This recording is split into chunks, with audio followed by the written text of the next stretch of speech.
My knowledge of book talk comes from the social media posts of a few of my friends. It's also how It Ends With Us and the names Colleen Hoover and Justin Baldoni first enter my brain. Hoover's bestseller, with somewhere north of 22 million copies sold, has been impossible to miss ever since. Romance novels get adapted to the big screen all the time, but few penetrate the zeitgeist quite like It Ends With Us. And you can feel it in the excitement for the film version by Baldoni, who not only first optioned the rights, but took the helm as director and gave himself the most plum on-screen role. And you'd kind of think that would be the guy named Atlas, right? Blake Lively stars as the colorfully named, they're all kind of colorfully named, Lily Bloom, a spirited New England florist grieving her father's death.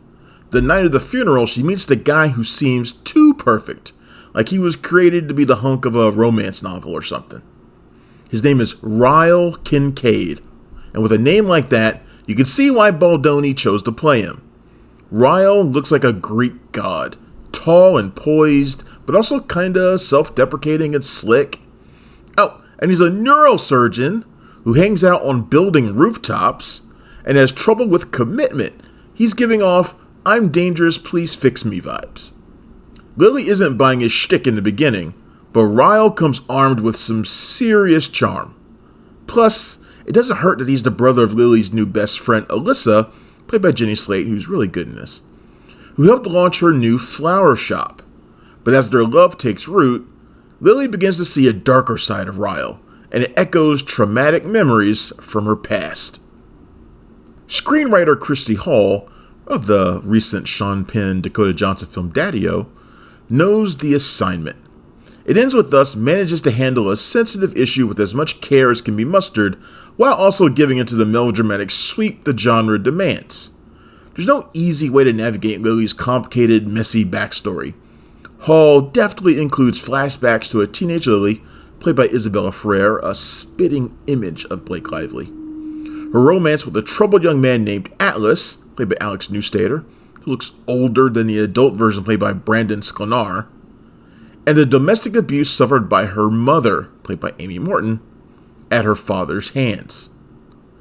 Everyone can see the parallels, including Lily. It Ends With Us smartly avoids painting Lily as a victim. Seeing the situation from her perspective goes a long way. Each act of abuse is framed from the perspective of someone who loves her partner and wants to believe the best in him. Even as the physicality intensifies, Lily's journey to break the cycle of violence takes the audience along each step of the way. Her awareness grows as more information is revealed not only to her, but to us. Lively does what she can to flesh out Lily Bloom, but in the first act, she isn't given a lot of depth outside of a killer wardrobe and flower obsession. That changes as Lily's life grows in complexity, and Lively is given heavier material to work with. The juiciest role by far, Baldoni saved for himself. As Ryle, he puts his lethal charm forward aggressively, and somehow makes us like this guy we know is trouble for Lily. There's no hurry to show Ryle's other side either. We're afforded plenty of time to see how great of a guy he is. That only makes it hit harder when things take a turn for the worse. And when it does, Baldoni lays it on thick to ensure that you hate Ryle as much as he deserves. But Ryle isn't just some bruising bully. He's a professional, a clean-cut, disarming guy that nobody would ever suspect was a toxic douchebag and an abuser. Other than Slate, who is brilliant, funny, and delivers a real heartfelt gut punch in the film's final moments, the other cast members don't amount to much. Sklenar is generically nice and dull as Atlas, and I'm sorry, but if your name is Atlas, you damn well better bring the heat, son. There's so much more that could have been explored through Morton's performance as Lily's mom, but that would have pushed the film's hefty 130-minute runtime.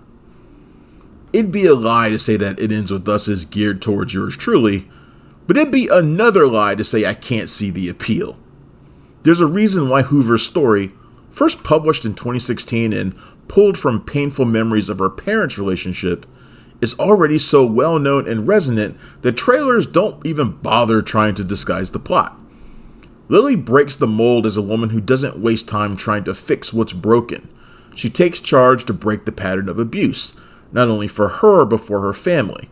A story such as this would have played out very differently not too long ago. Ryle would have been misunderstood and would easily find redemption thanks to the love of a good woman who stuck around for his bullshit. Hoover threw out all that old nonsense. It's not reality, even if romance novels and movies try to convince women otherwise.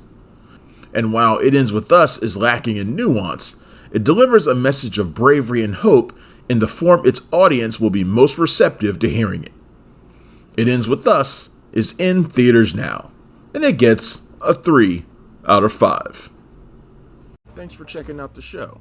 If you like what we're laying down, please subscribe to our channel and click the bell to receive notifications for all of our latest stuff.